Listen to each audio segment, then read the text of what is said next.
The bay mare's iron shoes struck frozen earth with sharp percussion that echoed through towering pines of Thunder Valley. Each breath Leonora Laurent drew burned her lungs like liquid fire the Dakota Territory's brutal winter of 1879, slicing through her velvet traveling cloak as mercilessly as any blade. Behind her in the saddle, Tokala's grip around her waist grew weaker with each labored heartbeat, his torn buffalo robe failing to conceal the dark crimson that seeped steadily through buckskin where a .44 caliber bullet had buried itself between his ribs. Through the wind's mournful howl, she could hear her father's voice from his final letter, words that had haunted her restless nights for 3 years. Ma petite Leonora, beware the wolves in human clothing who prowl these territories. They reshape maps to serve their appetite, and honest men who refuse to aid their deception find themselves feeding the earth. Those cryptic warnings had followed her across an ocean, their meaning a mystery, until this moment of mortal terror. The memory triggered another, pulling her back to sun-dappled woods behind their cottage in France. She was 12, watching her father spread a hand-drawn map across a moss-covered log with the reverence others reserved for sacred texts. Observe carefully, ma petite. Henri Laurent had set his weathered finger tracing boundary lines with surgical precision. This mark shows where Monsieur Dubois claims his property ends, but the ancient oak tells a different story entirely. Trees cannot lie, you see. They mark truth with their roots, their shadows, their very existence spanning decades. When men draw false lines on paper, the earth remembers what truly belongs where. His serious brown eyes had fixed on hers with intensity that made the lesson feel like a sacred covenant. Promise me something, Leonora. Whatever maps you encounter in life, whatever documents powerful men present as truth, always ask yourself this question. What does the land itself say? The earth keeps honest books when human ledgers overflow with lies. Now fleeing through wilderness that could claim their lives within hours, those words carried weight she was only beginning to comprehend. How much further can you hold on? She called over her shoulder, feeling Tokala's grip slip yet another degree. River, just ahead. He managed through teeth clenched against waves of pain. Must cross before they find our scent again. The thunder of pursuing hooves grew steadily closer behind them. 3 riders from Crowther's mine had been tracking their blood trail across the snowy wastes for the better part of 3 hours. Greasy Pete with his matted beard and sadistic chuckle. One-eyed Sam, whose ruined socket wept constantly in the bitter cold, and Rattler, whose nervous energy made him unpredictably lethal. Winchester rifles cracked through the Arctic air like snapping bones. Bullets whined past Leonora's head, close enough that she could smell the acrid tang of burned gunpowder mingling with pine resin. There, she spotted the Willow Fork River ahead, its surface transformed into a treacherous mirror of ice stretching between banks heavy with accumulated snow. Hold tight, this gamble will test whatever faith we have left. Their mare's hooves rang against the frozen surface like hammer blows on steel. Leonora felt the ice flex and sing ominously beneath their combined weight as she urged the horse into a desperate gallop across the slick expanse. Behind them, the gunmen reached the riverbank and unleashed a withering barrage. A bullet passed so close to her left cheek that she felt its searing kiss and saw a muzzle flash reflected in the ice ahead. Another round struck the frozen surface near their horse's front legs, sending up a spray of razor-sharp fragments that caught pale winter light like scattered diamonds. "Steady, brave heart," she whispered to the mare, leaning forward as the river began its ominous song of structural failure. The ice surrendered with explosive violence. Their horse plunged through in a geyser of water and crystal shards, the shock of immersion driving every molecule of air from Leonora's lungs while turning her blood to molten lead. As the savage current tried to tear Tokala from the saddle and drag him to a watery grave, she pressed him against the horn with desperate strength, her numbed fingers locked around his leather belt, while her other hand maintained its death grip on the reins. Steam rose from their bodies as they battled toward the far shore chunks of broken ice, pummeling them like clubs wielded by invisible adversaries. The horse fought with the nobility of her bloodline, powerful legs, driving them through water that could stop a human heart in seconds. They scrambled up the opposite embankment, all three of them soaked to the bone, and gasping like landed fish, but miraculously still drawing breath in a world that seemed determined to claim their lives. Across the shattered ice field, their pursuers had reined in their mounts to survey the scene with expressions mixing frustration and grudging professional admiration. "Ain't worth risking our necks on that death trap," Greasy Pete declared, spitting a stream of tobacco juice that froze solid before hitting the snow. "Just look at them two soaked through in weather cold enough to freeze a man's spit in his throat. They'll be stiff as cordwood before sunrise shows her face." One-eyed Sam lowered his Winchester and squinted across the treacherous expanse, with his remaining eye calculating odds and probabilities with the cold precision of a man who made his living through violence. "Boss ain't gonna be pleased when we ride back empty-handed," he observed, though his tone suggested he had no intention of testing the deadly ice himself. "Crowther can take his displeasure and use it to warm his backside," Pete replied with harsh laughter. "No living soul survives a dunking like that when the mercury's dropped this low. Mother Nature will finish our work for us, and we won't waste another cartridge doing what the cold will accomplish for free." Through her desperate gamble with the failing ice, Leonora had purchased them precious time, perhaps the narrow margin between survival and death that might determine whether truth lived or died with them in this frozen wasteland. But she could not yet comprehend that. All her consciousness could process was the growing weakness in Tokala's grip, and the way his body had begun to slump against her back, telegraphing his slide toward unconsciousness with each increasingly labored breath. The chain of events that had led to this life-or-death flight through the wilderness had begun just 24 hours earlier on what should have been an unremarkable winter morning in the small settlement of Willow Springs.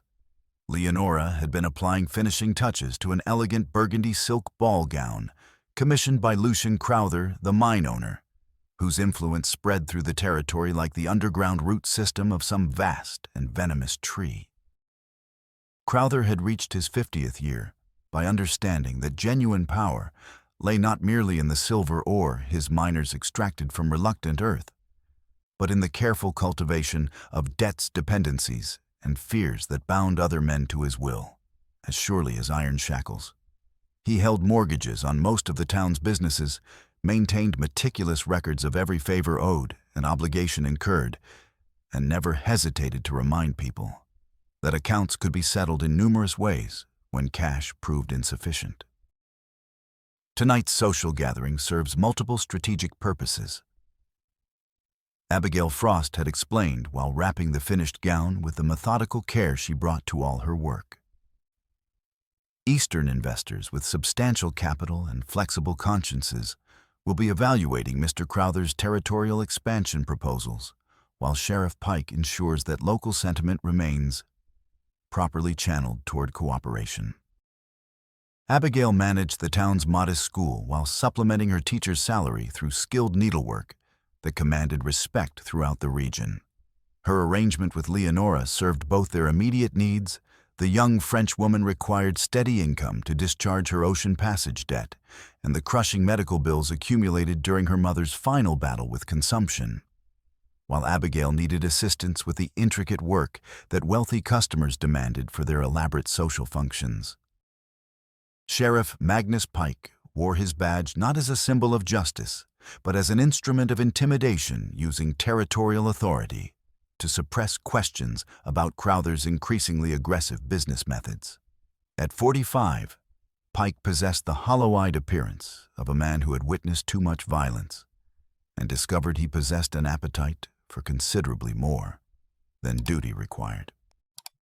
The delivery of the completed gown had proceeded without apparent incident, though Leonora could not dismiss the unsettling way Crowther's pale blue eyes had lingered on her face when she presented the finished work.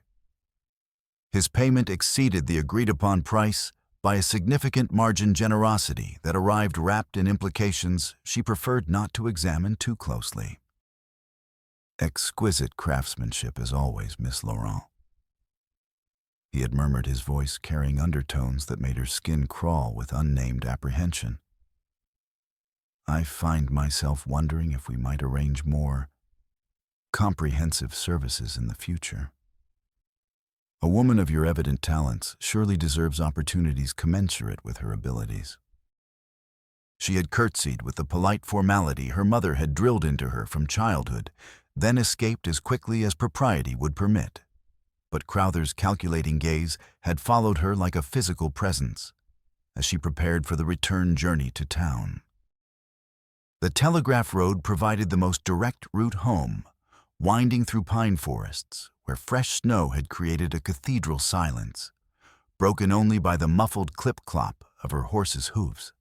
Under different circumstances, it would have been breathtakingly beautiful country, the sort of landscape that reminded her of childhood rambles with her father, through the woodlands surrounding their cottage in rural France. Henri Laurent had been a man of fascinating contradictions, part soldier and part dreamer, who had attempted to construct an honest living as a surveyor and cartographer after his military service concluded with Napoleon's final defeat. He had possessed the rare gift of perceiving the world as it actually existed rather than as he wished it to be, and had tried to pass that clear-eyed vision to his daughter through countless small lessons in observation and logical analysis. "The earth speaks only truth, ma petite," he had often said while demonstrating the proper use of his treasured surveying instruments. "Men may lie, and governments may deceive with impunity, but the land remembers everything with perfect accuracy. Draw your maps according to what truly exists, not what powerful men wish existed, and that honesty will protect you when falsehood comes hunting with teeth bared." Those words had seemed like pleasant philosophy during her sheltered childhood in France. Now riding alone through territory where law emerged from gun barrels and justice remained a luxury few could afford, she understood the practical wisdom her father had tried to impart. Truth might not always triumph immediately, but lies eventually collapsed under their own accumulated weight, provided someone possessed the courage to document facts accurately and present evidence when the crucial moment arrived. The riderless pony transformed everything in the space of a single heartbeat. The small painted horse stood motionless beside the trail reins, trailing in the snow and saddle sitting askew as if its rider had departed in considerable haste under circumstances that precluded normal dismounting. Steam rose from the animal's flanks, indicating recent hard travel, while its nervous behavior suggested that whatever had separated it from its human companion had been both sudden and violent. Leonora's father had taught her to read such signs like words printed on a page. Horses possessed deep loyalty to their riders and would not abandon a trusted human willingly, especially not in weather that could kill within hours of exposure. Either the rider lay dead somewhere nearby, or circumstances had frightened the animal beyond its ability to remain with its companion. Following the horse's back trail through the accumulating snow, she found herself moving deeper into pine forest, where shadows gathered like pools of liquid darkness between the massive trunks. The tracks told a clear story to anyone. With eyes trained to read them, shod hooves moving at considerable speed, and then confusion and chaos, where multiple riders had converged in what could only have been violent confrontation. Dark stains marred the pristine snow in patterns that her experience with her mother's illness had taught her to recognize as spilled blood. She discovered Tokala beneath a lightning-struck pine, his body half buried by snow that had cascaded from wind-shaken branches above. Crimson seeped through his buckskin clothing while ice crystals formed in his dark hair. But the steady rise and fall of his chest indicated that life still flickered within him, though perhaps not for much longer. One arm remained wrapped protectively around a leather satchel, as if it contained something infinitely more precious than his own existence. When her shadow fell across his face, consciousness returned to his brown eyes with visible effort. Pain clouded his gaze like storm clouds gathering before a tempest, but intelligence burned underneath like banked coals waiting for wind to fan them into flame. Dangerous place to linger, he managed in English heavily flavored with his native tongue. They always returned to finish what they started, like wolves to a fresh kill. The sensible choice would have been to remount her horse and ride away as quickly as possible, pretending she had witnessed nothing worth remembering or reporting. But the sight of him lying helpless and bleeding brought back memories she had spent 3 years trying to suppress her father's body, discovered in a French forest, murdered by men who could not tolerate his refusal to falsify land surveys for their financial benefit.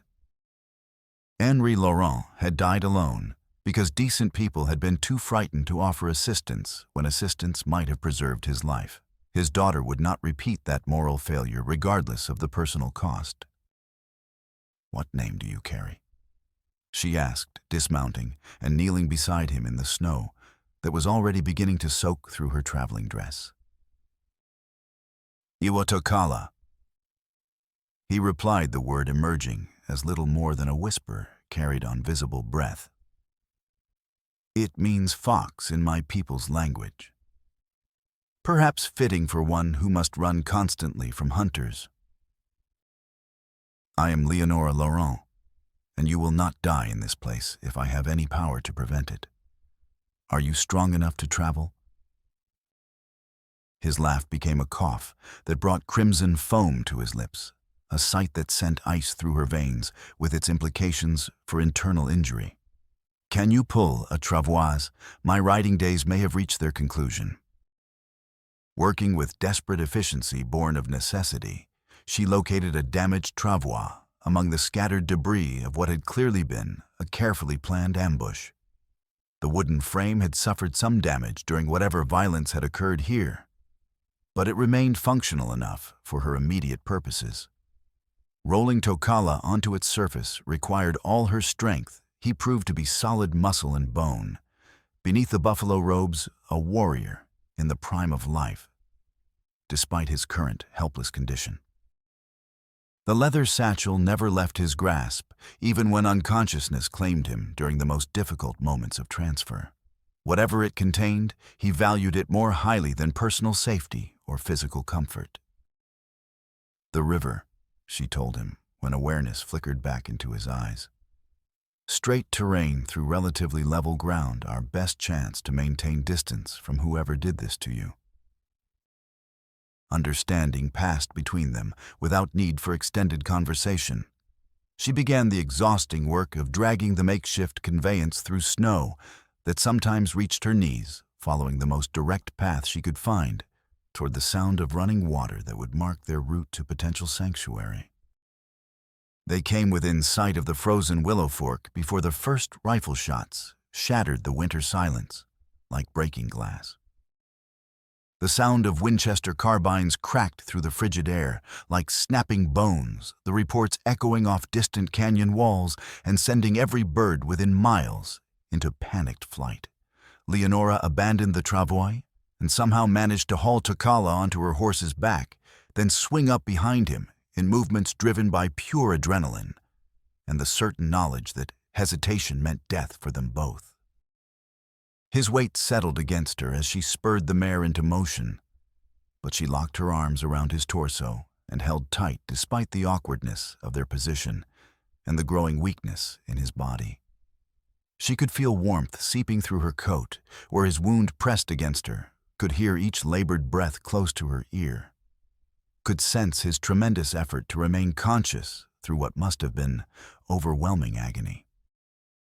"Hold on," she whispered, uncertain whether she spoke to him, to herself, or to whatever divine providence might be observing their desperate flight.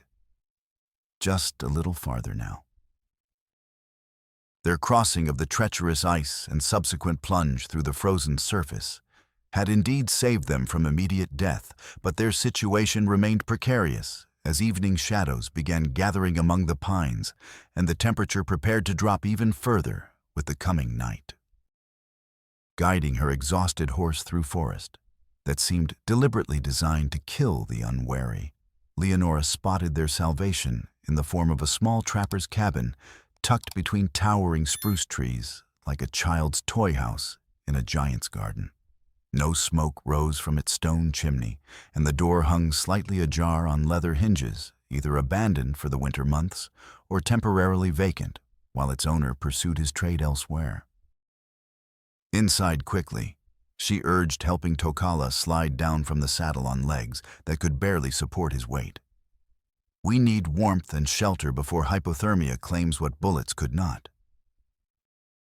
The cabin's interior revealed the sparse functionality typical of a trapper's winter quarters, a single room dominated by a stone fireplace, sleeping alcove, carved into one log wall, and rough-hewn furniture that spoke of long seasons spent in complete isolation from human society.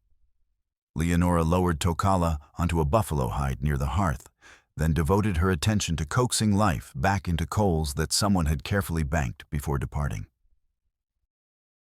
While flames gradually began dancing among the kindling she fed them, she melted snow in a dented pot and used precious whiskey from her sewing kit to clean the bullet wound that had carved a furrow along his ribs. The projectile appeared to have missed vital organs, but infection remained a deadly threat in their current circumstances, especially with limited medical supplies and no trained physician within miles. Working by flickering firelight that painted dancing shadows on the log walls, she tore strips from her silk petticoat to create bandages, wrapping them around his torso with pressure sufficient to control bleeding without restricting his already labored breathing. Tokala endured the process without complaint, his jaw clenched against waves of pain, while his eyes remained fixed on some distant point beyond the cabin's rough walls. Only after she had completed her amateur medical work and he had fallen into the deep sleep of complete exhaustion did she dare examine the contents of the leather satchel that had seemed worth dying to protect. The ledger inside bore covers of cracked leather, stamped with an official seal. She recognized the distinctive mark of Crowther's mining operation. Page after page contained columns of figures, dates, and coded references that meant nothing to her untrained eye. But the meticulous record-keeping suggested something far more significant than routine business accounts. The sheer volume of entries and the careful way certain transactions had been marked with special symbols indicated systematic activity spanning months or even years. A folded surveyor's map marked with water rights around Sable Junction accompanied the ledger, along with what appeared to be official correspondence, bearing territorial seals and signatures she didn't recognize. But the most intriguing item was a carved antler token, no larger than a silver dollar, decorated with the intricate image of a hawk soaring above a crescent moon. The craftsmanship was truly extraordinary. Clearly the work of someone with both exceptional artistic skill and deep emotional investment in the piece. Every line had been carved with loving attention to detail, creating an image that seemed almost alive in the firelight. Whatever story lay behind its creation, Tokala had considered it worth protecting with his life, alongside the documentary evidence contained in the satchel. But there was something else tucked between the ledger pages that made Leonora's breath catch in her throat, a fragment of surveyor's map, bearing notations in handwriting that seemed hauntingly familiar, though she couldn't immediately place why. The script was faded and partially damaged by moisture, but something about the careful formation of certain letters triggered a memory she couldn't quite bring into focus. Dawn arrived gray and bitter, painting the cabin's small windows with light that promised no warmth and suggested another day of killing cold ahead. Leonora had maintained her vigil beside the fire, dozing fitfully in a chair, while starting awake at every small sound that might indicate approaching danger. The crack of settling timber contracting in the cold and the distant howl of wolves hunting through the forest, or the whisper of wind through pine boughs heavy with accumulated snow. When a human silhouette darkened one of the windows, pure terror shot through her veins like ice water. One-eyed Sam burst through the door with the supreme confidence of a predator who had successfully cornered wounded prey. His scarred face twisted into a triumphant grin as he surveyed the scene before him, one hand already drawing the wicked-looking skinning knife that hung from his belt like a promise of violence to come. Yo. Well, I'll be eternally damned. He snarled his voice, carrying the harsh satisfaction of a hunter who had tracked his quarry to ground against all odds. Seems the cold wasn't quite enough to finish what we started yesterday afternoon. Reckon I'll have to complete the job with more personal attention to detail. Leonora's response came from pure instinct rather than conscious thought. The pot of melted snow sat within arm's reach, still retaining considerable heat from its recent time over the flames. She seized it with both hands and swung it like a medieval war club directly into Sam's jaw, the impact sending him staggering backward across the hearth, while scalding water splashed across his face and neck, drawing howls of pain and rage. Tokala, somehow roused to consciousness by the violent commotion, found strength he shouldn't have possessed to drive his shoulder into their attacker's midsection with the desperation of a man fighting for his life. They crashed together into a wooden storage chest, kindling flying in all directions as they struggled for advantage in the confined space. Sam's blade found the edge of Tokala's fresh bandages, opening a bright line of crimson along flesh that was only beginning to heal. The ancient flintlock rifle hanging above the stone mantel represented their only hope for survival against an armed opponent. Leonora lunged toward it, her fingers fumbling with firing mechanisms she had not handled since childhood lessons with her father years ago in France. The weapon felt impossibly heavy in her trembling hands, but muscle memory gradually returned as she managed to cock the hammer and bring the long barrel to bear on their attacker. Her shot from approximately 10 feet away went deliberately wide, the heavy lead ball splintering the doorframe and showering Sam with wooden fragments, while filling the small space with thunderous sound and choking clouds of acrid gunpowder smoke. The psychological effect proved more than sufficient for her purposes, cursing inventively while bleeding from dozens of splinter wounds. One-eyed Sam fled into the forest like a scalded animal. "Now we cannot remain in this place," Tokala said through gritted teeth, struggling to his feet while pressing one hand against his reopened wound. Fresh crimson stained his fingers, but determination burned in his dark eyes with undiminished intensity. "He will return with reinforcements, and our current position offers no defensive advantages whatsoever." Leonora wrapped their precious evidence in oilcloth, salvaged from the cabin's meager supplies, then secured the bundle beneath her saddle flap, where it would remain protected from the elements during their continued flight. Mounting proved a complicated and painful process. Tokala possessed barely enough strength to climb onto the horse, much less maintain his seat during hard riding. But desperation provided motivation that somehow overcame their physical limitations. The next several hours tested every survival skill either of them had acquired during their respective lifetimes. Their horse struggled gamely through drifts that sometimes reached the animal's belly, while fallen trees and steep ravines forced frequent detours that sapped precious time and energy from their escape attempt. The cold seemed to intensify with each passing hour, turning their breath to visible clouds and making their extremities ache with the warning pain that preceded frostbite. Worse still, a pack of wolves began shadowing their progress shortly after noon. Gray shapes that materialized and vanished among the trees like smoke given predatory intelligence. The scent of fresh blood had attracted their attention, and they followed with the patient persistence of creatures that understood wounded prey must eventually succumb to weakness or exhaustion. They know we're growing weaker. Tokala observed during one of their brief rest stops, his voice tight with pain, and the growing exhaustion that threatened to claim consciousness entirely. Time and numbers both favor them over us. Leonora maintained their precarious safety by ringing the small bell attached to her saddle, while waving burning branches torn from their tiny campfire to keep the pack at respectful distance. The wolves respected fire and sudden noise, but they continued following at a distance that spoke of tactical intelligence rather than mere animal hunger.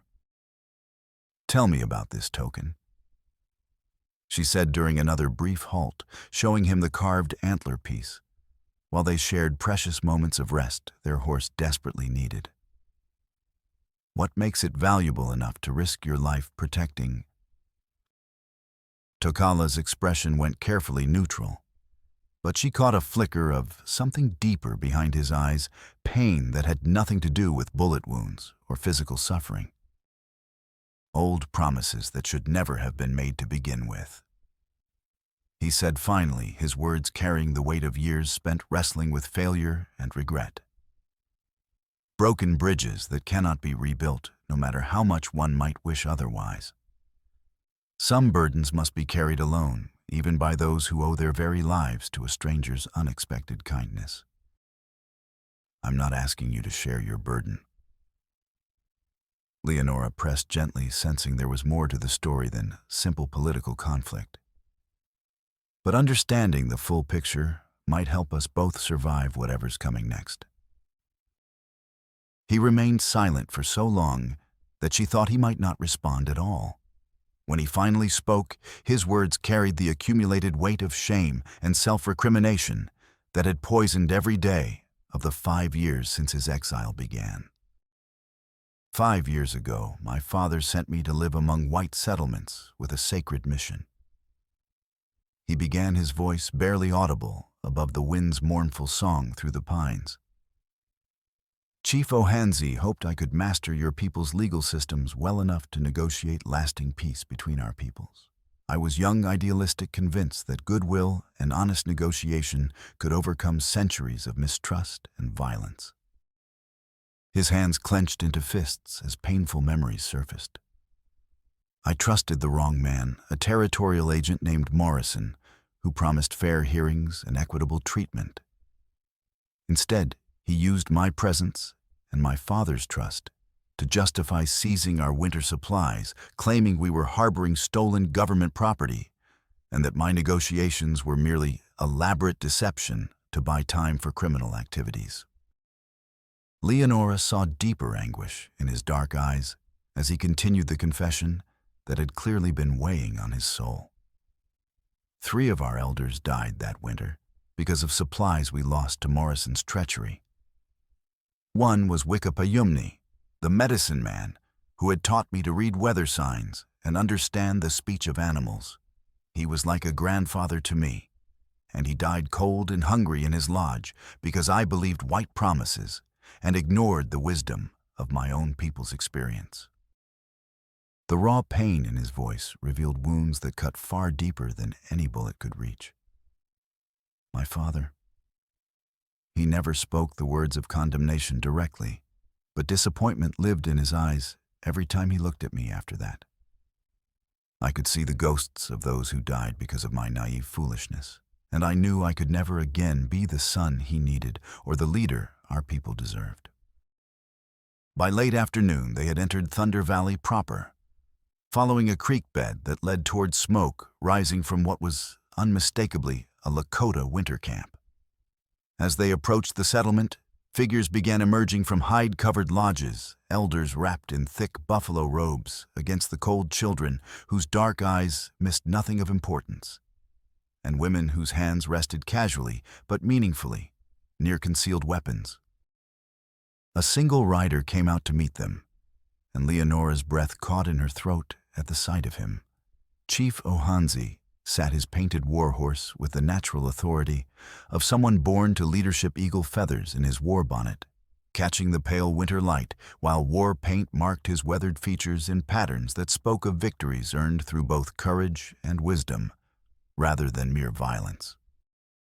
Even the white settlers of Willow Springs spoke his name with grudging admiration, and the leader who had somehow managed to keep his people alive and relatively free through decades of broken treaties, shifting territorial policies, and the constant pressure of westward expansion that threatened to sweep away everything in its relentless path. Leonora straightened in her saddle, despite bone-deep exhaustion, and guided her horse forward with whatever dignity she could muster under the circumstances. The chief's dark eyes moved methodically from her face to Tokala's wounded form, and then down to the satchel secured beneath her saddle flap, missing nothing of significance in his careful evaluation of their desperate situation. Silence stretched between them like a taut rope ready to snap, broken only by the whisper of wind through pine needles and the distant murmur of voices from the camp behind him. Finally, Chief Ohanzi nodded once, a gesture that seemed to communicate, "Speak quickly and truthfully, before circumstances spiral completely beyond anyone's ability to control them." This warrior carries documents that powerful men are willing to kill for, Leonora said in her French-accented English, choosing each word with careful precision while struggling to keep her voice steady. "I believe they contain evidence of crimes that threaten both your people and mine. Documents can be forged or destroyed at will." The chief replied, his voice carrying the absolute authority of a man accustomed to making life and death decisions with incomplete information. "Men cannot be so easily replaced once they are gone. Why did you choose to risk your own life for someone you had never encountered before?" The question cut straight through diplomatic niceties to demand simple, unvarnished truth about motivations and character. Leonora found herself thinking of her father again, of the choices he had made and the prices he had paid for maintaining his principles in the face of overwhelming pressure to compromise his integrity. "Because abandoning wounded people to die in the wilderness makes us no better than the wolves that hunt them," she said after a moment's careful consideration. "Because someone has to stand witness when powerful men commit crimes under cover of darkness. And sometimes that someone turns out to be whoever happens to be present when truth needs defending." Something shifted in the chief's stern expression, not quite approval, but perhaps the beginning of respect for her directness and her willingness to accept personal risk for abstract principles. "We will examine whatever evidence you have brought to us," he said with formal ceremony that made his words feel like a binding contract. "Then we will decide together what prices must be paid and by whom they must be paid." The following 3 weeks passed in a carefully structured routine of recovery learning and gradual trust building between people who had been taught by bitter historical experience to regard each other with deep suspicion. The camp's medicine man, an elderly healer named Makawi, who had assumed many of Wikipayumni's former responsibilities, treated Tokala's wound with herbal poultices and traditional remedies that drew out infection and promoted healing more effectively than any treatment available in white settlements. Leonora found herself acquiring practical skills she had never imagined needing during her sheltered upbringing in France. How to construct efficient shelters from snow blocks and pine boughs that could preserve life through the harshest weather conditions, how to prepare traditional foods that provided maximum nutrition from minimal resources, and how to read weather patterns in cloud formations and wind shifts that could mean the difference between survival and death for an entire community. In return for this invaluable education, she shared knowledge that proved surprisingly useful to the camp's daily operations. Her refined needlework skills helped repair crucial items that could not easily be replaced during winter isolation. Her father's surveying lessons provided important information about land boundaries and water rights that affected hunting and fishing territories. And her literacy in both French and English proved helpful when official territorial documents required translation or interpretation. But acceptance was neither immediate nor universal among all members of the community. 3 nights after their arrival, Leonora was awakened by raised voices from the council lodge, a heated discussion among tribal elders that Tokala quietly translated for her from their position near the central fire, his whispered words revealing the depth of disagreement about her presence.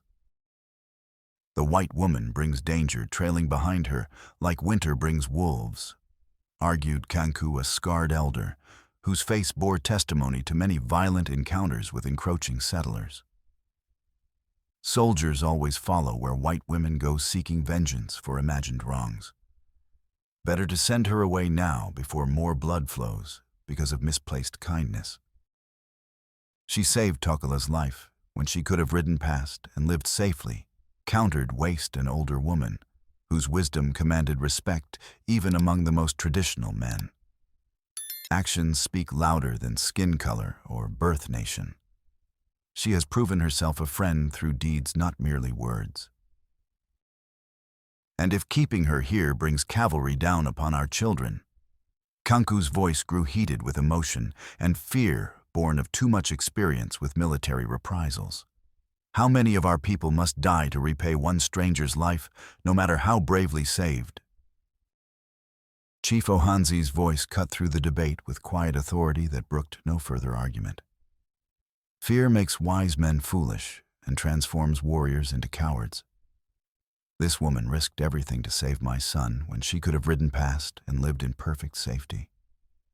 Until she proves herself unworthy of such loyalty through her own actions, she remains under our protection as long as she chooses to stay. The debate continued long into the night, voices rising and falling like wind through the lodges, but gradually opinion shifted toward acceptance as more speakers supported the chief's position. Still, Leonora understood with crystal clarity that trust would have to be earned through consistent action over time. Not merely granted because of one heroic gesture during a crisis. Her opportunity to prove her worth came when little Ayana, daughter of the warrior Chaitan, fell seriously ill with a high fever that traditional remedies seemed unable to break. The child lay unconscious for 2 full days, while her parents maintained helpless vigil beside her sleeping robes, fear etched deep in their faces as they watched their daughter's condition worsen despite Makawi's best efforts. Leonora approached the medicine man with careful respect, understanding that any perceived interference with his healing practices could undo all the goodwill she had managed to build. In France, my mother suffered similar fever during her final illness, she said humbly. May I share what helped bring her temperature down during the worst episodes? Makawi studied her face with the penetrating gaze of someone accustomed to evaluating both medical conditions and human motivations before nodding his permission for her to contribute to the treatment.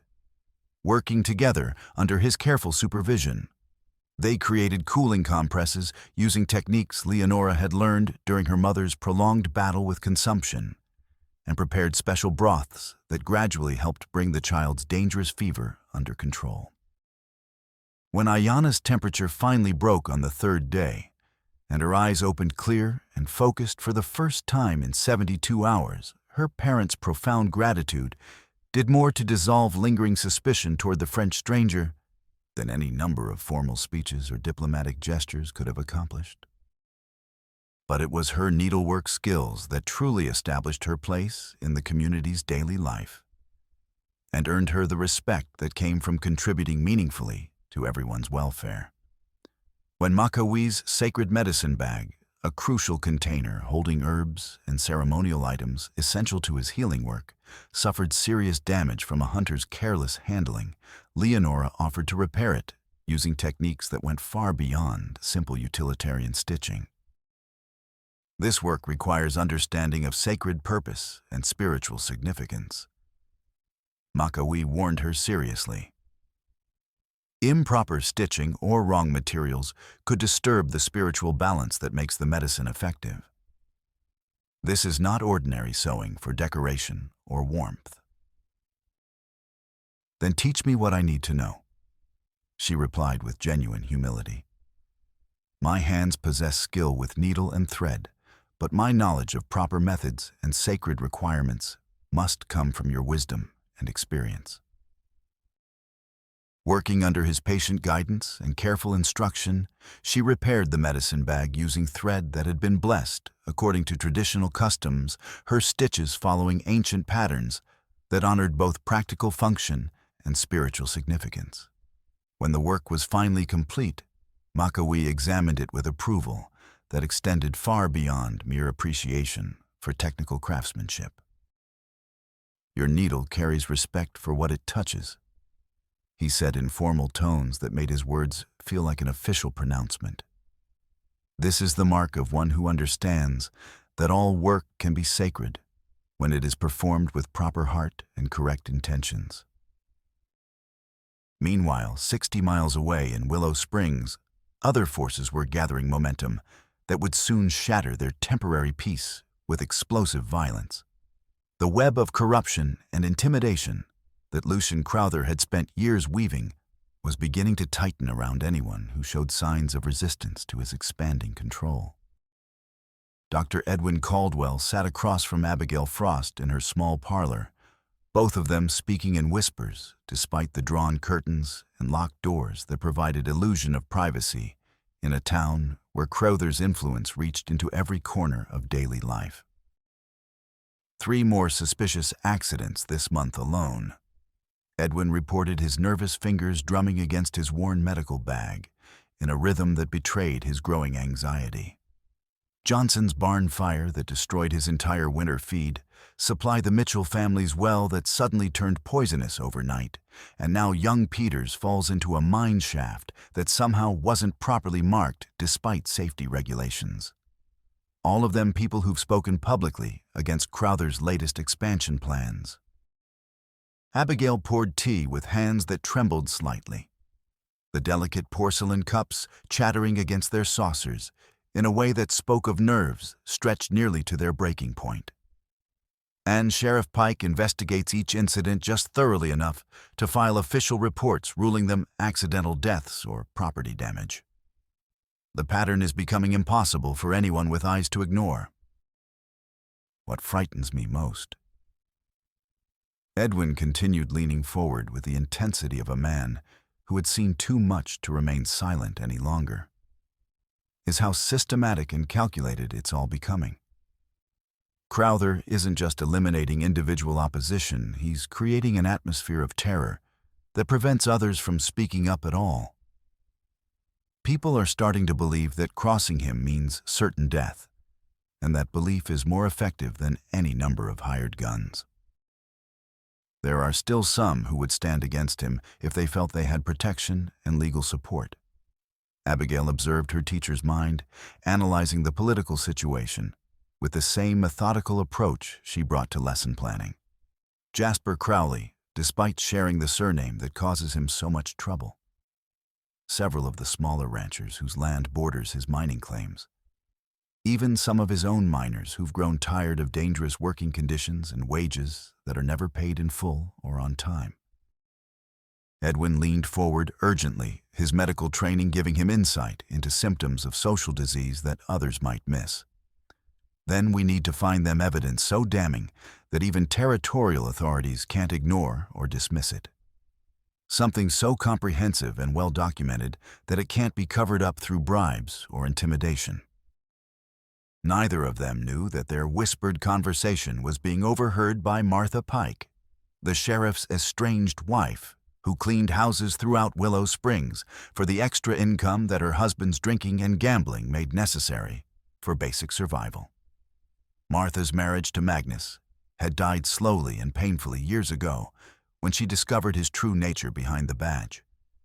But fear and economic dependence kept her trapped in a union that had become her personal prison. Later that night, as her husband conducted his usual business meeting at Crowther's mansion on the hill, Martha made a decision that would cost her everything, but might save the lives of innocent people throughout the territory.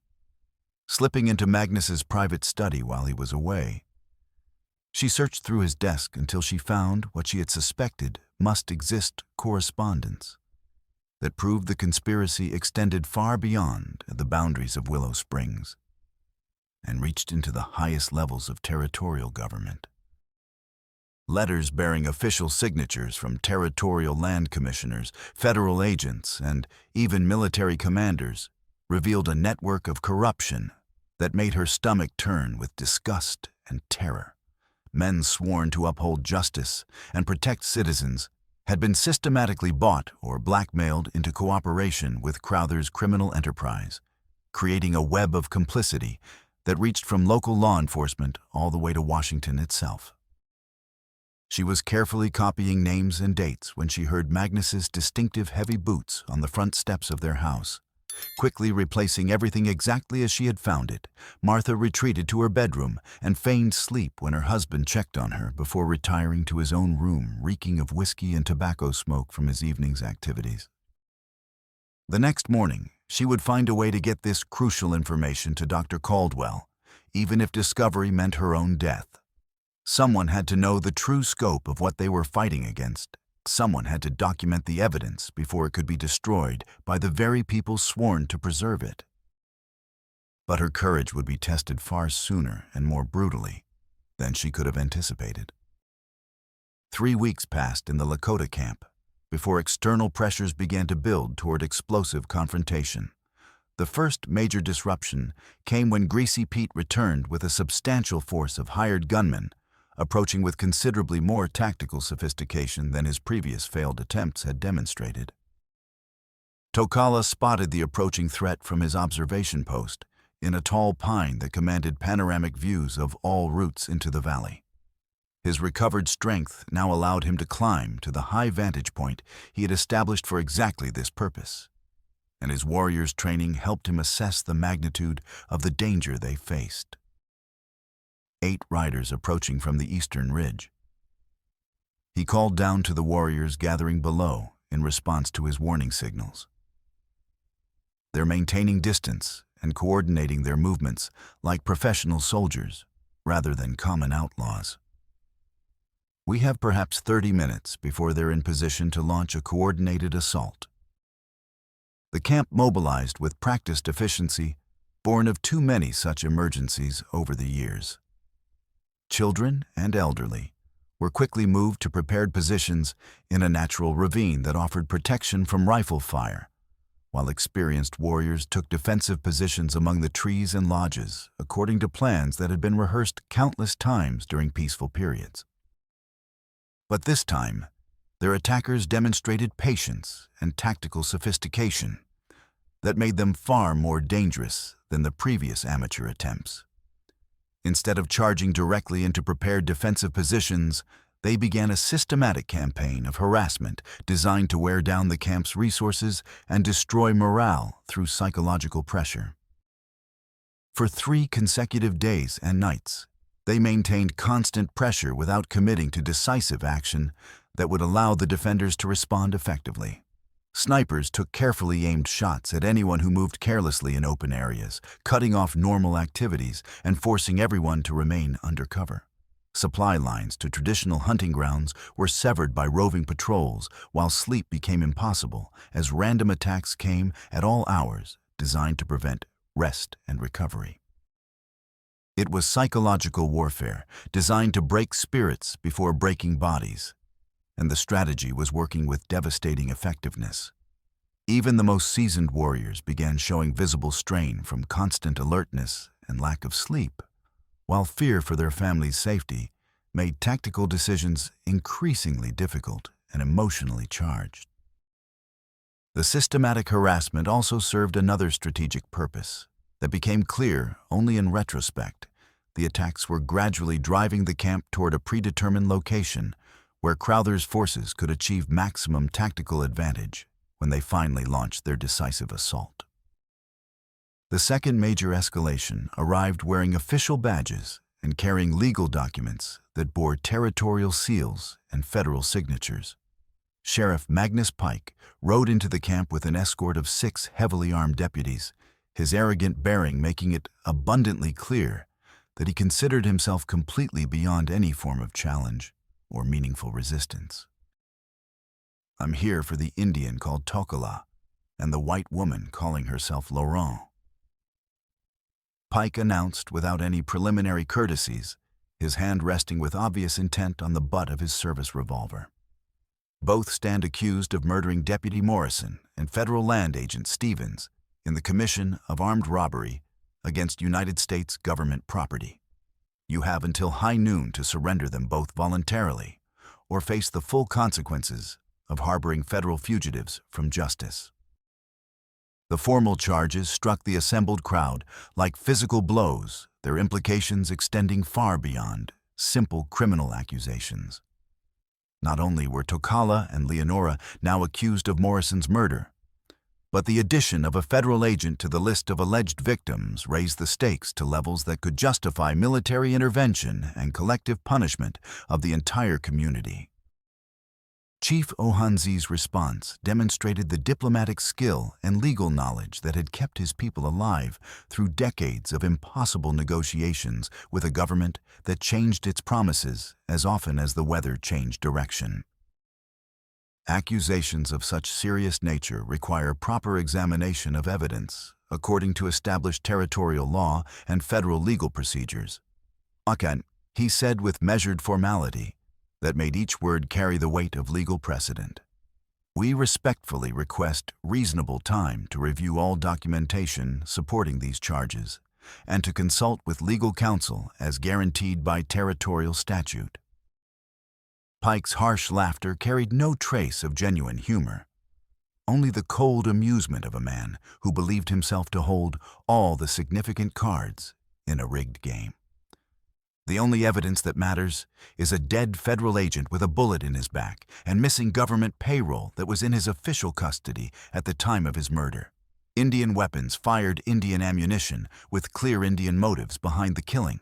The federal government doesn't negotiate with murderers and thieves, especially ones who target representatives of lawful authority." But Dr. Edwin Caldwell had been far from idle during the intervening weeks since the crisis began, and his methodical investigation had uncovered information that could potentially expose the entire criminal conspiracy if it could be presented to honest authorities. Working with intelligence that Martha Pike had risked her life to provide, he had documented a pattern of systematic corruption that reached truly disturbing levels of government complicity. When he arrived at the camp that afternoon, under the transparent pretext of examining hunting injuries among the tribal members he carried with him, evidence that could change the entire nature of the conflict if anyone with real authority could be convinced to examine it objectively and act upon its implications. "The bullet I extracted from Deputy Morrison's body tells a fascinating story to anyone with eyes to see it," he murmured quietly to Leonora, while ostensibly checking the progress of Tokala's healing wound. Detailed ballistics analysis reveals that it came from a rifle issued exclusively to Crowther's private security forces, not from any weapon commonly available to the Lakota or any other Native American group in this territory. The revelation was significant enough on its own, but Edwin's investigation had uncovered far more damaging information that went to the heart of the criminal enterprise. Martha Pike risked her life and quite possibly her marriage to copy correspondence from her husband's personal files. The corruption extends all the way to the territorial capital and beyond into federal agencies. Territorial judges, military officers, federal land agents, all of them have been systematically bought or blackmailed into cooperation with Crowther's operation. He handed Leonora a small packet wrapped in waterproof oilskin, his hands shaking slightly with the magnitude of what he was entrusting to her care. Names, dates, payment amounts, and detailed descriptions of criminal activities. If this documentation reaches honest federal authorities who are outside Crowther's sphere of influence, it could bring down the entire network and expose decades of systematic fraud and murder. But Edwin's courageous decision to involve himself so deeply in the resistance had roots that went beyond simple professional obligation or abstract principle. The previous spring, traditional Lakota herbal medicine had succeeded in saving both his wife and infant daughter, when his own conventional medical treatments had failed to address a respiratory infection that threatened both their lives. The debt of gratitude he felt toward the tribal community made his current risk seem like a small installment on an obligation that could never be fully repaid. Martha Pike's motivation came from a different but equally powerful source. She had endured years of marriage to a man whose violence and systematic corruption had gradually destroyed her faith in justice and human decency. But witnessing the escalation toward violence against innocent families had awakened something within her that she had thought was permanently dead. Her betrayal of her husband's conspiracy was discovered that very night when Magnus returned home unexpectedly early and found evidence of her clandestine activities scattered across his desk. What followed was a beating severe enough to require Dr. Caldwell's immediate medical attention and leave her with injuries that would require months of careful treatment to heal properly. But the crucial damage to Crowther's organization had already been accomplished. Vital information was now in the hands of people who understood its significance and possessed both the means and motivation to act upon it before more innocent lives were lost to systematic corruption and planned violence.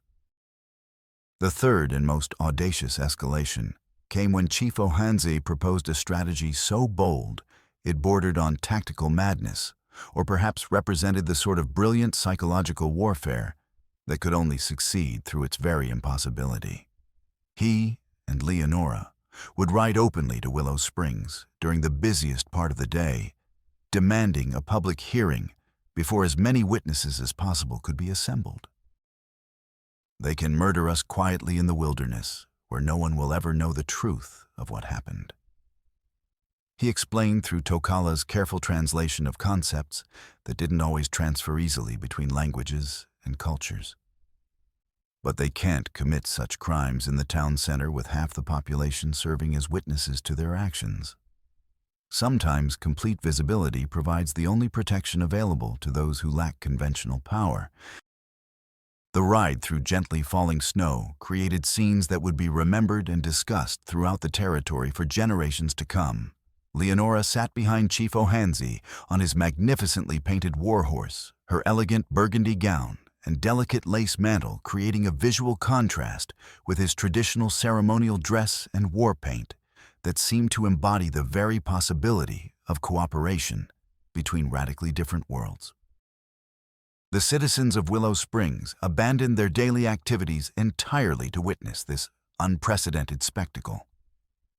Their faces displayed the full range of human emotions: simple curiosity, outright fear, confused anger, and something that might have been growing admiration for the sheer audacity of the gesture. But significantly, no one raised weapons or called for immediate violence. The sight was too powerful, too symbolically charged with meaning to process through routine hostility or reflexive aggression.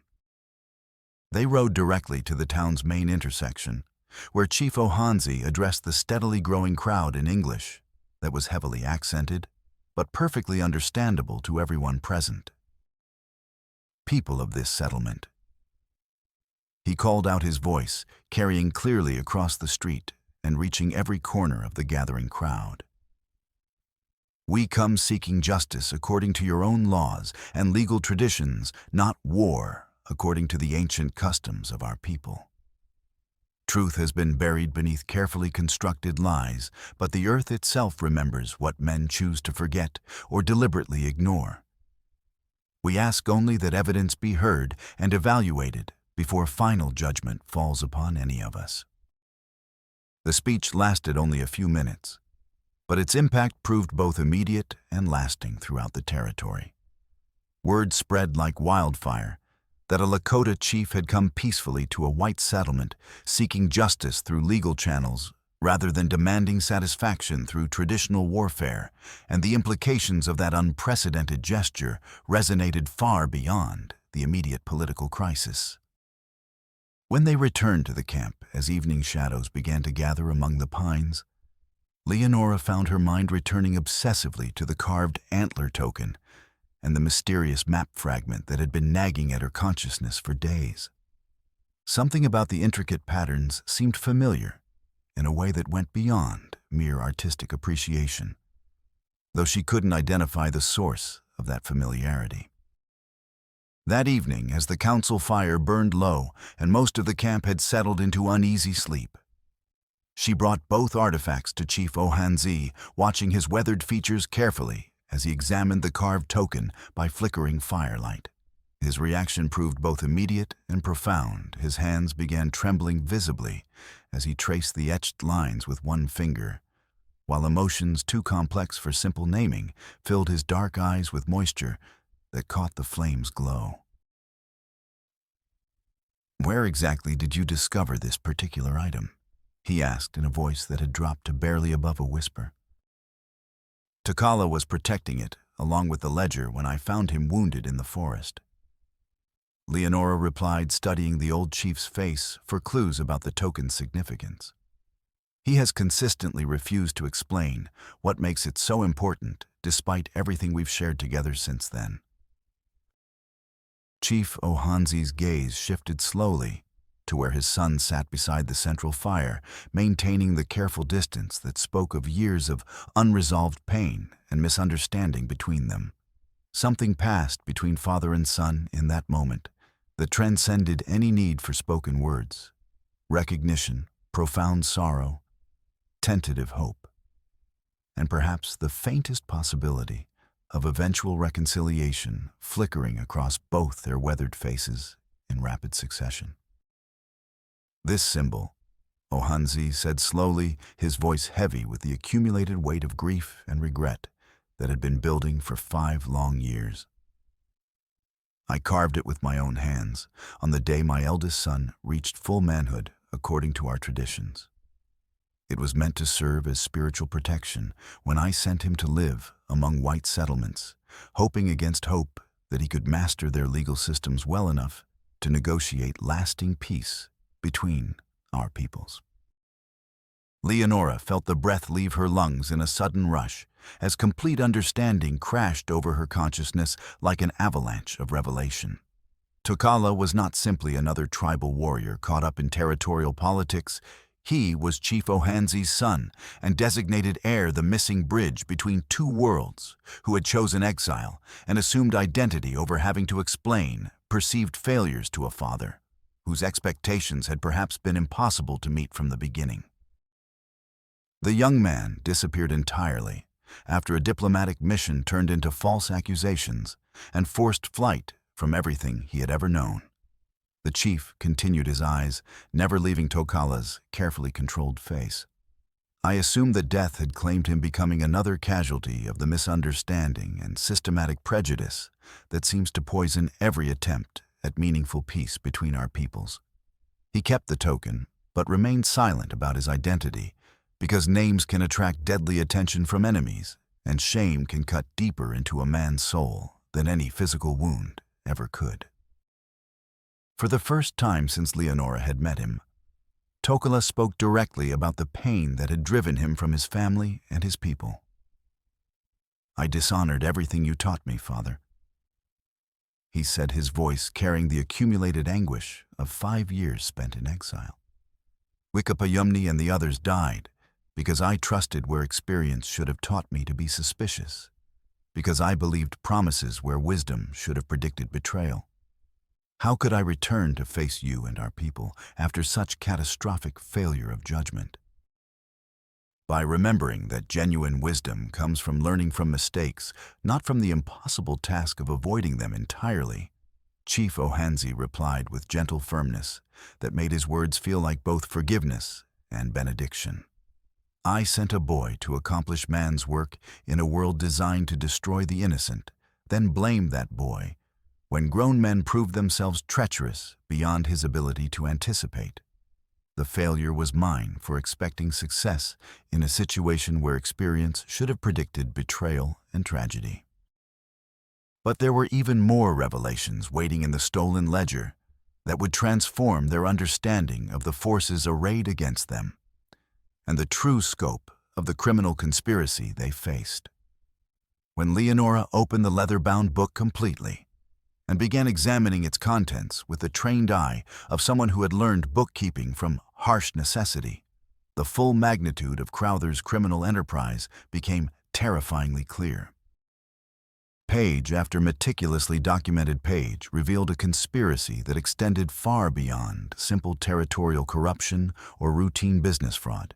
The entries detailed systematic shipments of blasting powder and toxic mining waste, carefully recorded bribes paid to officials at multiple levels of government, and most damning of all, a comprehensive plan to breach the massive slurry dam above Eagle Fork during the spring thaw season. The resulting flood would carry concentrated mining poisons directly through our traditional fishing grounds. Tokala translated as they studied the accompanying survey maps together by firelight. But the environmental damage wouldn't stop there. It would also destroy Jasper Crowley's farm downstream, along with several other properties whose owners have consistently opposed Crowther's expansion plans.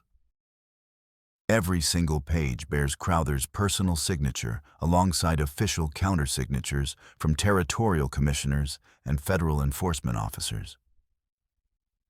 Leonora added her French accent, making the English words sound even more ominous in the flickering light cast by the dying fire.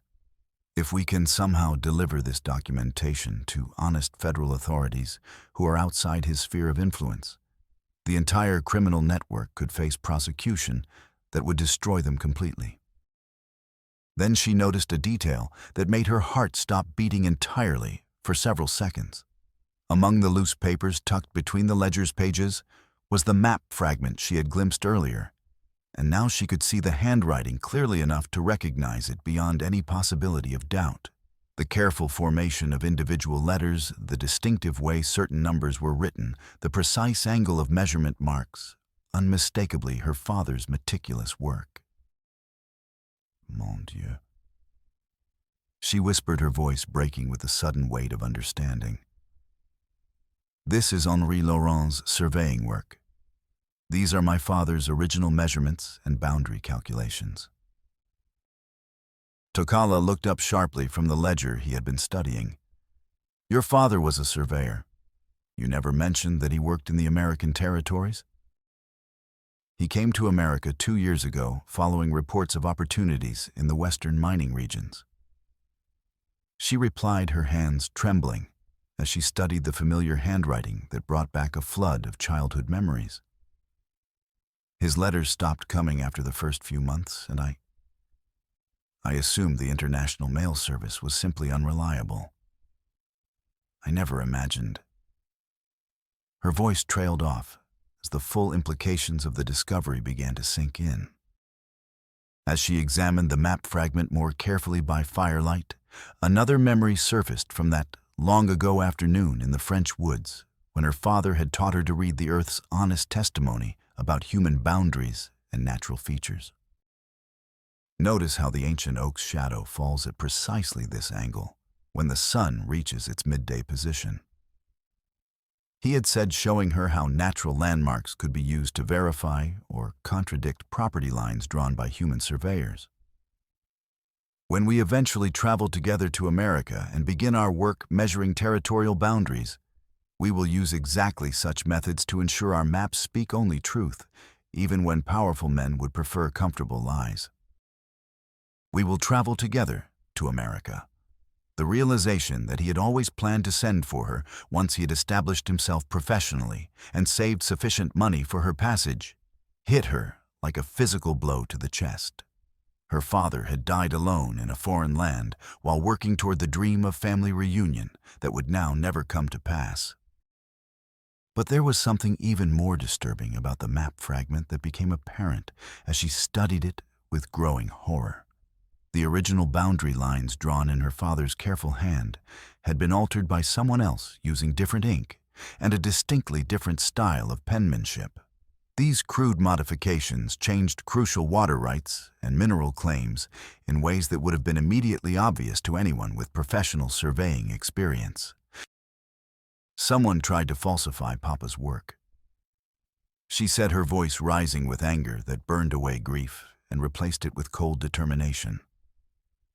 They changed his honest measurements to support illegal land claims and fraudulent mining patents. But whoever did this made serious mistakes, left clear evidence of the alterations that any competent surveyor would recognize immediately. The implications were staggering in their scope and cruelty.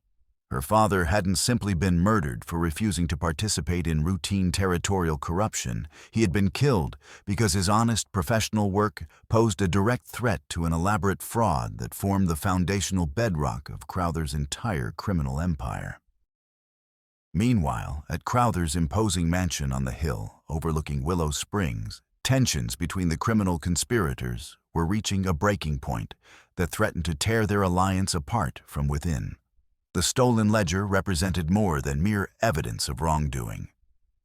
It contained detailed information that could destroy everything Lucien Crowther had built through years of careful manipulation, strategic bribery, and systematic intimidation. "Your incompetent fools have failed me for the last time." Crowther snarled at Sheriff Pike, who sat in a leather chair nursing whiskey and wounded professional pride in equal measure. 3 separate attempts to eliminate 2 people, 1 wounded Indian and 1 seamstress, and they're still breathing, still carrying documentation that could see us all hanging from territorial gallows. Pike's response carried the defensive anger of a man whose reputation and competence were being publicly questioned by someone he considered his social inferior. "Maybe if you'd been completely honest about what we were dealing with from the very beginning, we could have handled this situation with appropriate methods and sufficient resources. You described this as a simple matter of robbery and murder, not a federal conspiracy involving half the territorial government and enough evidence to bring down senators. I pay you substantial sums to solve problems efficiently, not to create elaborate excuses for your failures." Crowther shot back with the cold fury of a man watching his carefully constructed world begin to crumble around him. "Every day that evidence remains in hostile hands increases our chances of exposure exponentially. Federal investigators are already making inquiries at the Territorial Land Office, and certain senators in Washington are beginning to ask uncomfortable questions about mining patents and water rights allocations." But Pike had his own concerns that extended far beyond the immediate tactical situation they faced. His voice dropped to a more threatening tone as he broached a subject that had been weighing heavily on his mind. "What about my wife, Martha? She's been asking too many questions lately, going through my personal papers when she thinks I'm not paying attention. If she's passed any information to anyone who might use it against us. Your domestic problems remain your personal responsibility to resolve." Crowther replied with chilling casualness that revealed the true depths of his moral corruption. "Though perhaps it's time to consider more permanent solutions to the problem of loose tongues, regardless of their marital status or previous usefulness to our organization." The matter-of-fact way he suggested murdering Pike's wife revealed a man whose conscience had been so thoroughly corrupted by power and greed that human life had become nothing more than an obstacle to be eliminated when convenient. But Crowther was far from finished with his apocalyptic plans for dealing with the current crisis. "If we cannot eliminate the evidence and witnesses quietly through conventional means, then we'll destroy everything and everyone connected to this affair," he declared with the fervor of a man whose ideology had evolved far beyond simple criminal enterprise into something approaching religious fanaticism. Moving to a detailed wall map that showed the entire Eagle Fork Valley in precise topographical detail, he began outlining a plan that would have horrified anyone with a functioning moral compass. "The dam project advances to immediate implementation regardless of weather conditions or technical readiness." He continued, his pale eyes gleaming with messianic certainty. "Spring thaw or no spring thaw, we breach that slurry containment facility and wash away every trace of opposition to our vision of progress. The entire valley will be scoured clean ready for proper development by men with sufficient vision and capital to transform this wilderness into productive industrial territory. Pike stared at his employer with growing alarm as the true scope of the planned destruction became clear. You're talking about deliberately flooding the entire downstream area. Hundreds of people live in communities that would be completely destroyed by such an action. Hundreds of obstacles to inevitable progress and territorial development. Crowther corrected with the calm certainty of a man who had convinced himself that mass murder was both necessary and morally justified. This territory will be developed according to my vision and under my direction, or it will be prepared for future development by eliminating everyone too short-sighted to appreciate the benefits of industrial progress. Either way, I maintain control over the final outcome and the long-term direction of regional growth. The conversation revealed a man whose personal ideology had evolved beyond simple greed or territorial ambition into something approaching messianic delusion about his role in American expansion. In Crowther's twisted worldview, he had become an agent of inevitable historical progress, and anyone opposing his plans was by definition an enemy of civilization itself who deserved whatever fate befell them in service of the greater good. Their planning session was interrupted by the arrival of Thomas Brennan and the mine's chief engineer, whose growing moral qualms about the operation had been troubling his conscience for weeks.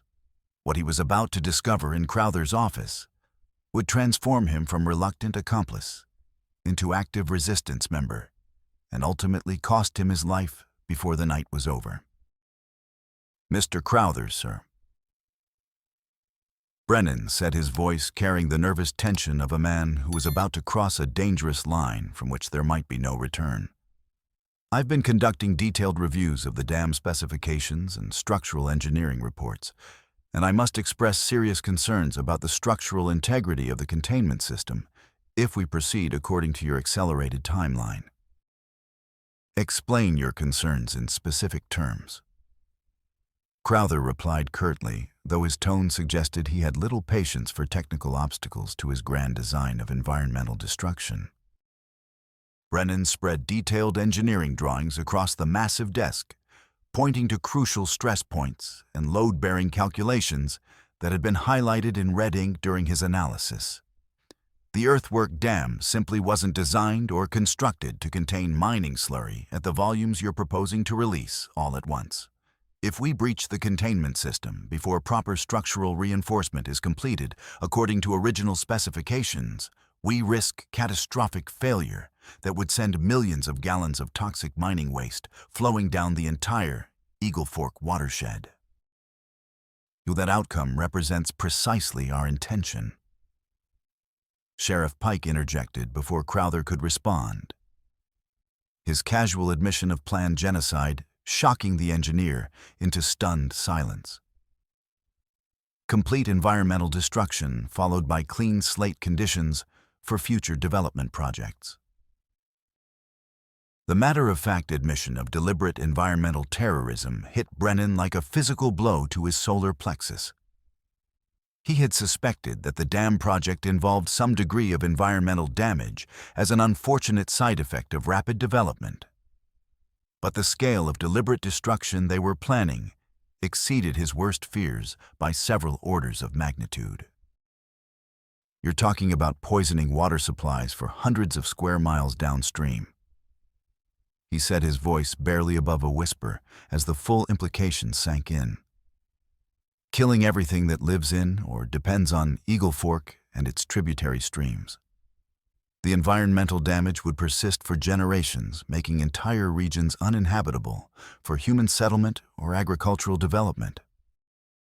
Environmental damage represents temporary inconvenience that will be corrected through proper industrial development." Crowther replied with the cold certainty of a man whose ideology had completely displaced normal human empathy. Future generations will thank us for clearing away the obstacles to their prosperity and technological advancement. Thomas Brennan stared at the two men for several long seconds, finally understanding the true nature of the enterprise he had been serving with his technical expertise. His next words would seal his fate, but moral conscience left him no choice but to speak them regardless of personal consequences. I cannot and will not be part of mass murder disguised as business development, he said with quiet firmness that carried more authority than any amount of shouting could have conveyed. I'll have no role whatsoever in genocide planned for corporate profit. As he turned to leave the office with whatever dignity he could maintain, Brennan caught sight of familiar handwriting on papers scattered across Crowther's desk, survey notes bearing the distinctive signature of Henri Laurent, the French surveyor, who had worked briefly at the mine 2 years earlier before his mysterious death in what had been ruled an accidental drowning. Those are Laurent's original maps, he said, recognition dawning in his voice as he pointed at the documents. I remember his survey work from when he was employed here. But someone has altered his measurements, significantly changed boundary lines, and water rights allocations. Laurent would never have made such fundamental errors in his original professional work. The revelation that Brennan could identify the falsified documents and potentially testify about their alteration effectively signed his death warrant. Pike moved with the practiced speed of a man experienced in sudden violence, his knife finding the engineer's back before Brennan could reach the door or call out for help. The blade slipped between ribs with surgical precision, puncturing the heart and ensuring death would come quickly and relatively quietly. Brennan fell without making a sound beyond a single soft exhalation, his blood spreading across the expensive carpet, while Crowther watched the murder with the detached interest of someone observing a mildly interesting scientific experiment. Dispose of the body somewhere it won't be discovered, Crowther instructed with casual indifference to the life that had just been extinguished. And accelerate the dam project timeline immediately. We breach the containment system tomorrow night, regardless of weather conditions or any remaining technical concerns about structural integrity. But Thomas Brennan's death would not go unnoticed by the mining community for long. Other engineers and experienced miners had respected his technical knowledge and uncompromising moral character. And when word began to spread that their popular colleague had disappeared under highly suspicious circumstances, dissent started building among workers who had previously remained neutral in the growing conflict between Crowther's organization and its opponents. More importantly, for the ultimate resolution of the crisis, Brennan had managed to leave behind crucial evidence before his fatal confrontation with the criminal conspiracy. Hidden in his personal quarters was a detailed technical analysis of the falsified survey documents along with precise calculations proving that the planned dam breach would cause environmental catastrophe extending far beyond the immediate target area and affecting water supplies throughout the territorial region. This vital evidence would soon find its way into the hands of people who understood both its technical significance and its legal implications for bringing down Crowther's entire criminal network through federal prosecution. The final confrontation began as winter darkness settled over the valley, and Tokala gathered his most capable warriors for what everyone understood might represent their last, desperate gamble against overwhelming odds. Intelligence gathered through various sources had revealed that Crowther's forces were preparing for a massive assault designed to eliminate all witnesses and destroy all evidence of their criminal enterprise in a single coordinated operation. They planned to breach the containment dam at precisely midnight. Tokala explained to the assembled fighters, his voice carrying the authority of leadership that had been earned through trials by fire rather than inherited through birth alone. If they succeed in their plan, the poisoned flood will wash away our Camp Jasper's farm and half the settlements downstream before dawn breaks. We have perhaps 4 hours to prevent an environmental catastrophe that would kill hundreds of innocent people. But the odds stacked against them were truly overwhelming in their magnitude. Crowther had recruited additional mercenaries from throughout the territorial region, bringing his total fighting force to more than 20 heavily armed and experienced gunmen, positioned at strategic points around the dam complex. The entire mining operation had been transformed into a fortress with overlapping fields of fire and multiple defensive positions that would be nearly impossible to assault directly. "How can so few of us hope to fight against so many professional killers?" asked Wace, the seasoned warrior whose tactical experience rivaled Tokala's own hard-earned expertise. "We don't fight them directly on ground of their choosing." Leonora interjected, speaking up from where she had been carefully studying the engineering drawings that Thomas Brennan had hidden before his murder. "We outthink them by using their own overconfidence against them." Her plan was audacious in its elegant simplicity and potentially suicidal in its execution, but it offered their only realistic hope for success against such overwhelming opposition. Instead of launching a conventional frontal assault against heavily defended positions where they would be cut down before achieving anything meaningful, they would infiltrate the dam complex using the industrial infrastructure itself and the extensive network of maintenance tunnels, conveyor systems, and utility passages that connected various parts of the mining operation like the circulatory system of some vast mechanical organism. Crowther expects an attack from outside his perimeter defenses. She explained, tracing possible approach routes on the technical diagrams with her finger. He's positioned his forces to repel conventional assault from predictable directions. But the complex's internal maintenance systems offer approach routes that he hasn't considered because he doesn't understand how industrial systems actually function on a practical level. Her background as a seamstress proved unexpectedly valuable in understanding how complex mechanical systems fitted together in three-dimensional space. Years of working with intricate patterns and precise measurements had trained her to visualize spatial relationships that were crucial for navigating the industrial maze that surrounded the dam structure like a metallic spiderweb. "I can reach the primary demolition charges through the main maintenance access tunnel that connects the dam's foundation to the central power plant." She continued, pointing to a narrow passage marked on the engineering drawings. "But someone needs to create multiple diversions at strategic points to draw attention away from the critical areas where the real work must be accomplished."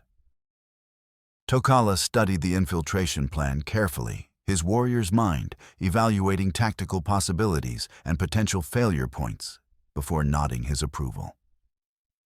"Extremely dangerous, but our chances are still better than attempting direct frontal assault against prepared positions with superior numbers and firepower."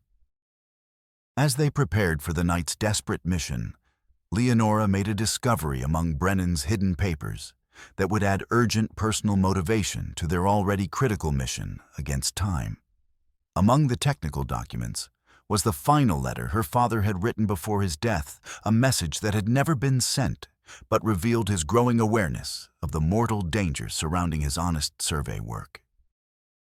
"On ma chère Leonora," the letter began in Henri's meticulous script that brought tears to her eyes. "If you are reading these words, then my fears have proven justified, and truth has claimed another victim to powerful men's insatiable greed. But do not grieve over long for my death, for the work continues through others who understand that the earth's honest testimony cannot be silenced forever by those who profit from lies."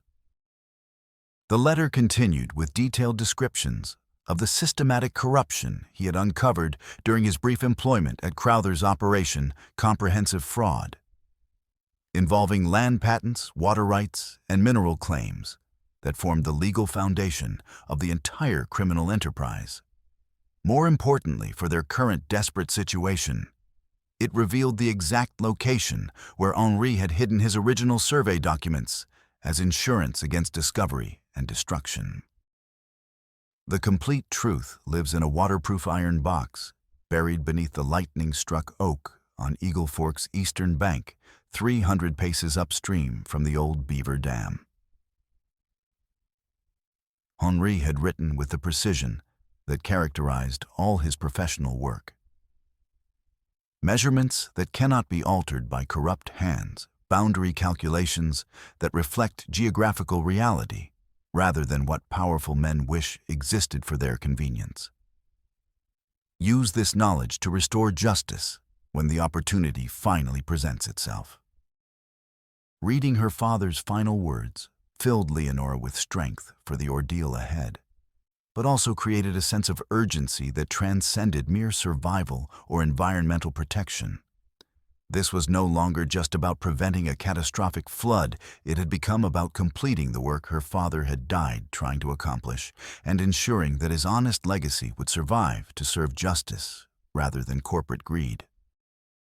The infiltration began at precisely 10 o'clock, when Crowther's guards would be most focused on their midnight timeline and least likely to notice subtle signs of unauthorized activity in areas that should have been completely secure. Moving through the maintenance tunnel system required crawling through spaces barely wide enough for human passage, navigating by feel in absolute darkness, while trying to avoid detection by sentries positioned above their route. Leonora's small size and natural agility proved invaluable as she worked her way toward the dam's foundation, where Crowther had positioned the primary explosive charges intended to breach the containment system in a single catastrophic failure that would release millions of gallons of toxic mining waste into Eagle Fork's pristine waters. Her sewing kit, carefully adapted for demolition work, contained steel needles and strong thread that could disable explosive mechanisms if she could reach them without triggering the alarm systems. But the tunnel network proved far more complex and confusing than the engineering drawings had indicated. Multiple false passages and dead ends forced her to backtrack repeatedly, while precious minutes ticked away toward the midnight deadline. And she could hear increasingly frequent sounds of movement above that suggested the guards were beginning to notice unusual activity in areas that should have been completely empty. When she finally reached the chamber containing the main explosive array, Leonora discovered that Crowther's demolition plan was even more sophisticated and redundant than their worst-case scenarios had anticipated. Instead of simple charges connected to a single fuse system that could be easily disabled, he had installed multiple backup detonation methods, mechanical wind-up timers, electrical triggers connected to the mining operations power grid, and even manual activation switches that could be operated remotely from his command position. Disabling such a complex and redundant system would require technical knowledge she simply didn't possess and far more time than they had available before the midnight deadline. But as she examined the elaborate setup more carefully by the light of her carefully shielded candle, she realized that Crowther's engineering overcomplexity had actually created a potential weakness that a simpler system would not have possessed. All the various detonation systems, despite their different triggering mechanisms, drew electrical power from a single main source that fed the mining operations industrial equipment throughout the complex. If she could find a way to interrupt that primary power supply at exactly the right moment, multiple backup detonation systems would fail simultaneously, buying precious time for the others to complete their parts of the desperate mission. Meanwhile, Tokala was engaged in the most dangerous game of cat and mouse imaginable with Sheriff Pike among the dam's superstructure and industrial machinery. The corrupt lawman had proven himself far more tactically sophisticated than their initial assessments had suggested, using his intimate knowledge of the mining complex's layout to maximum advantage in their deadly duel. "You cannot possibly win this fight," Indian Pike called out from his concealed position behind the massive steam generator housing that powered the mining equipment. "Even if you somehow manage to stop tonight's operation through pure luck, Crowther has unlimited resources to try again and again until he eventually succeeds. You're fighting against inevitability itself, and inevitability always wins in the end." Inevitability is what weak men call their failures when they lack courage to continue fighting. Tokala replied, using the slight echo in his voice to disguise his actual position while he maneuvered for tactical advantage. "We fight because fighting for truth and justice is necessary. And right, not because victory is guaranteed by forces beyond our control." Their confrontation had evolved beyond mere physical combat into a philosophical clash between fundamentally incompatible worldviews that could never coexist peacefully. Pike represented the belief that raw power justified any means, and that might made right in all circumstances, while Tokala embodied the conviction that some principles were worth dying to defend, regardless of the practical odds of success. The deadly duel escalated dramatically when Pike attempted to activate one of the backup detonation systems, manually forcing Tokala to abandon his concealed position and engage in direct hand-to-hand combat on the narrow catwalk suspended high above the spillway. One wrong step would mean an immediately fatal fall, but allowing Pike to succeed in triggering the explosives would mean death for everyone living downstream from the dam. They fought with the desperate intensity of men who understood that only one of them would survive to see another dawn. Pike's extensive experience with violence and his larger physical size gave him significant initial advantages.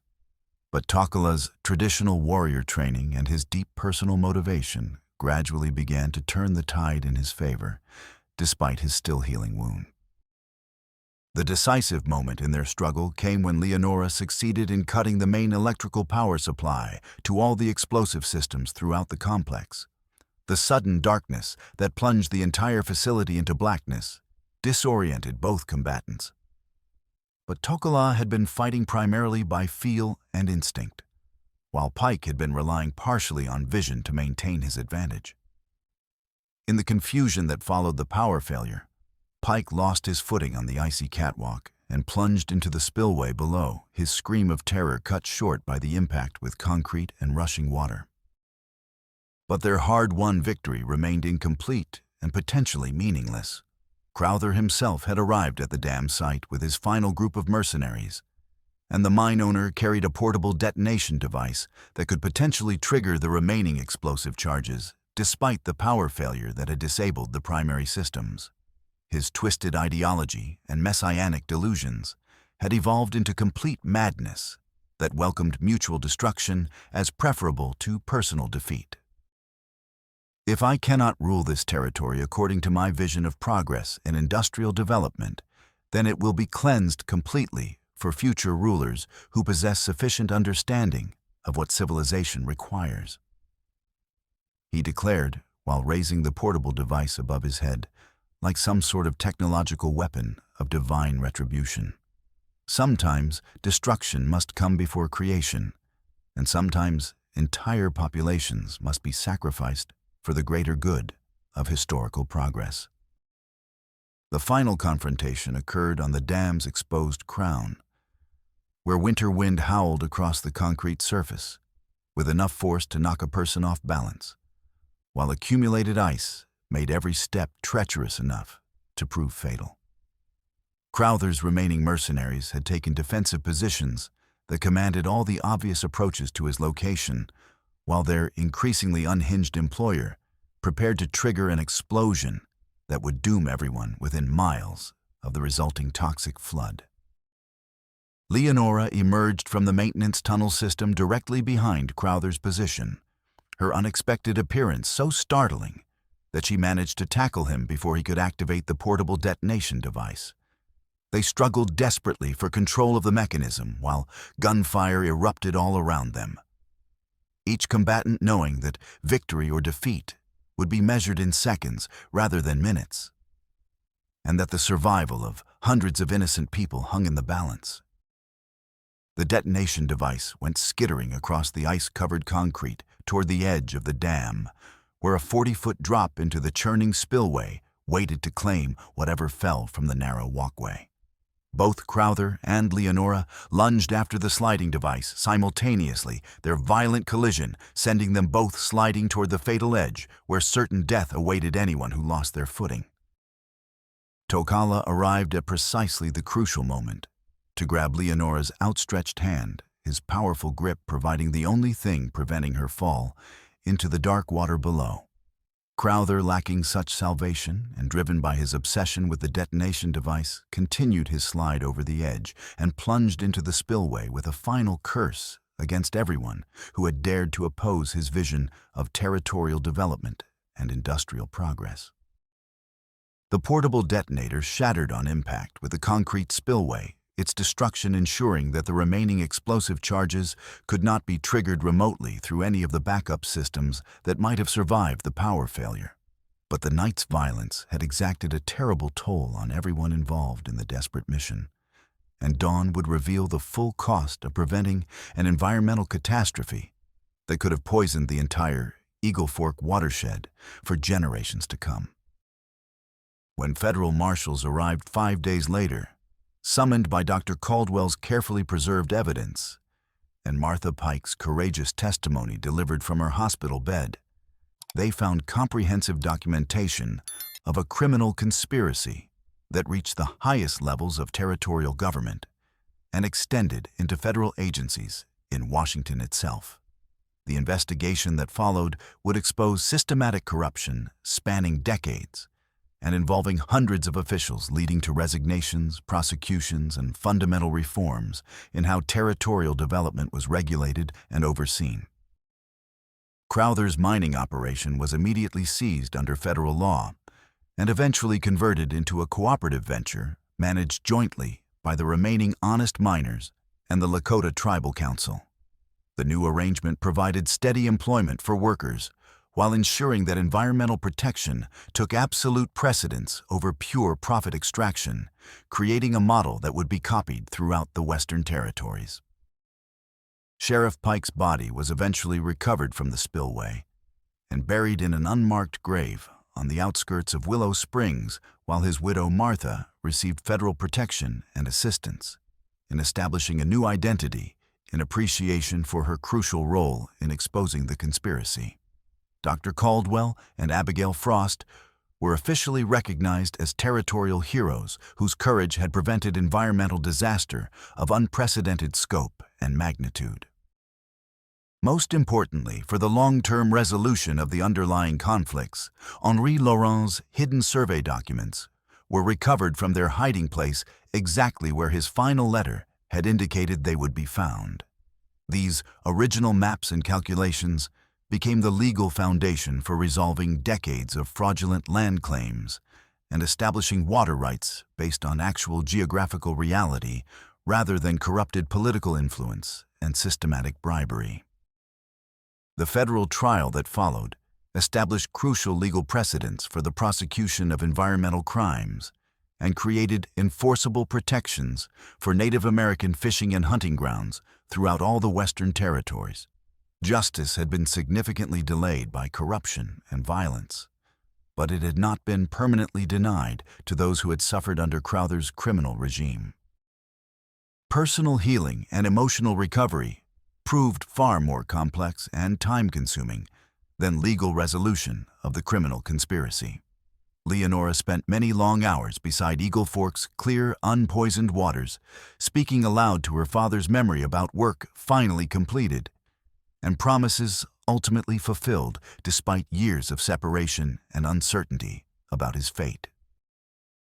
"I found your truth preserved in the earth's honest testimony, Papa," she whispered to the mountain wind that carried her words toward distant peaks where spirits were said to dwell according to Lakota spiritual beliefs.